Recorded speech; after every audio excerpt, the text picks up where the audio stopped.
እንዳባቱ ብንሄድ አምላክነቱን እናገኛለን፣ እንደናቱ ብንሄድ ደግሞ ሰውነቱን እናገኛለን።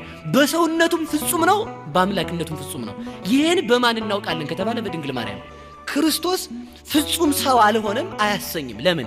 ሔዋን አዳም ያለ እናት ሲያስገኛት ሔዋን ከአዳም ስለተገኘች ሔዋን ጎደሎ እንደማትባል ክርስቶስ ከመቤታችን ያለ አባት ሲወለድ ሰው ሲሆን ክርስቶስ ባህሪው ጎደለበት አያሰኝም። ፍጹም ምንድነው? ፍጹም ሰው እንለዋለን። የአብ ልጅ ፈጣሪ ነው ኢየሱስ ክርስቶስ ፈጣሪ ነው ብሎ የሚያምን ሰው ሲመጣ የድንግል ማርያም እንጂ ድንግል ማርያምንም ወላዲተ እግዚአብሔር ብለህመን እንላለን ማለት ነው። ንስጥሮስ ሲመጣ ያን ብለን ነው የምንመልስለት። ለምን? እግዚአብሔርን ንነሰን ሰማያ ለቅድስት ድንግል ወላዲተ እግዚአብሔር በስጋ እኛ ድንግል ማርያምን እግዚአብሔርን በስጋ የወለደች እንላታለን ማለት ምን ማለት ነው? እግዚአብሔር ወልድን በባህሪው የወለደ እግዚአብሔር አብ ነው።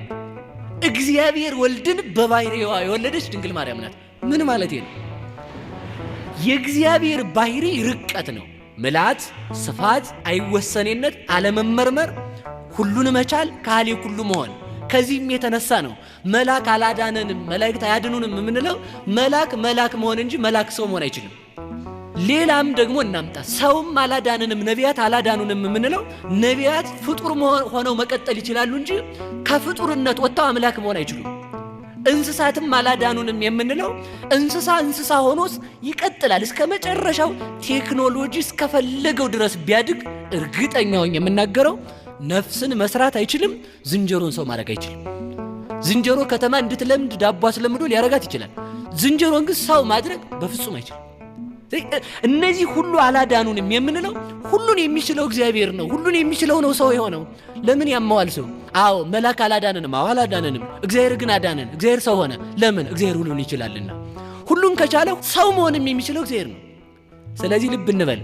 ወልድን በባህሪው የወለደው አብ ነው። በባህሪው ማለት በእግዚአብሔርነቱ። ሰው ራሱን ሳያውቅ እግዚአብሔርን ለወቅ እያለ ድፍረቱ ማለት ነው። ምንድነው ማለት የፈለኩት? በዘመን የመጣ ሰው ዘመን የሌለውን እግዚአብሔርን ልመርምር ሲል ችግር እኮ ነው። አሁን ውጭ ላይ ምንድነው እየተሰራ ቢባል ወይ መረጃ ካላከለ ሰው ማወቅ አይችልም። አሁን ሰው እኔን ማወቅ ይችላል፣ እዚህ የተሰበሰበው ሰው አይችልም። ምን እያልኳችሁ ነው? እናንተ እኔ አለልም እንጂ አፈር ያብላችሁ ብል አታውቁትም ማለት ነው። በጊዜ የኖረ ሰው ያለ ጊዜ የኖረ እግዚአብሔርን ማወቅ አይችልም። ያ የማይታወቅ የማይመረመር ልጅ ያለው በባህሪው የወለደው እግዚአብሔር ብቻ ነው። ልብ እንበል። በባህሪዋ የወለደችው ደግሞ ድንግል ናት። ምን ማለቴ ነው? በባህሪዋ የወለደችው ስል ድንግል ማርያም ሰው ናት። የድንግል ማርያም ስጋ ይጨበጣል፣ ይያዛል፣ ይዳሰሳል፣ ይታያል፣ ግዙፍ ነው። በባህሪዋ የወለደችው ማለት ድንግል ማርያም እግዚአብሔርን በመለኮቱ ሳይሆን የወለደችው በሰውነቱ ነው። ማለት ምን ማለት ነው? ሩቅ መለኮትን ብቻ የወለደች ሳይሆን መለኮትን በስጋ ተዋህዶ ነው የወለደችው። ድንግል ማርያም ለእግዚአብሔር ወልድ የባህሪ እናቱ ናት። እንዴት ሊል ነው ሰውየው። እንግዲህ እንዴት ሲለኝ ጥያቄ የማቴዎስ ወንጌል ምዕራፍ 3 ላይ በዮርዳኖስ ሲጠመቅ ይህ ልጄ ነው ያለው ወይንስ እነዚህ ልጆቼ ናቸው ነው ያለው? ወይንስ በዚህ ላይ ያደረው ልጄ ነው ያለው? ይሄ ልጄ ነው አለ። ማንን? ስጋን ራሱን ማለት ነው። ለምን? ስጋ ማን ስለሆነ?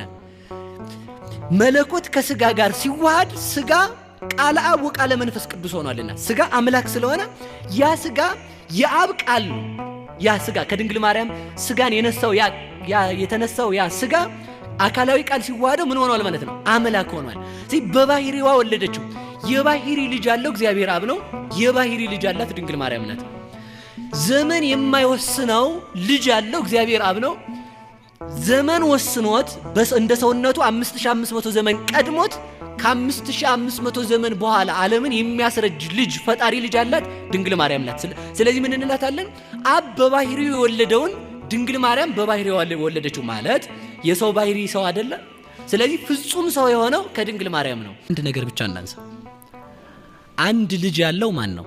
አብ ነው። አንድ ልጅ ያላት ደግሞ ድንግል ማርያም ናት። አንድ ልጁን ለተዋህዶ የሰጠ አብ ነው። አንድ ልጇን ደግሞ ዓለምን እንዲያድን ከሷ አንድ ልጅ የወለደች ደግሞ ድንግል ማርያም ናት። ስለዚህ ምን እንላታለን? የእግዚአብሔር አብ ምልክት እንላታለን። ምልክትነቷ በምንድን ነው ከተባለ አሁን ሰው ብቻውን መውለድ ይችላል? ብቻውን መውለድ አይችልም። ብቻውን የወለደ ማን ነው?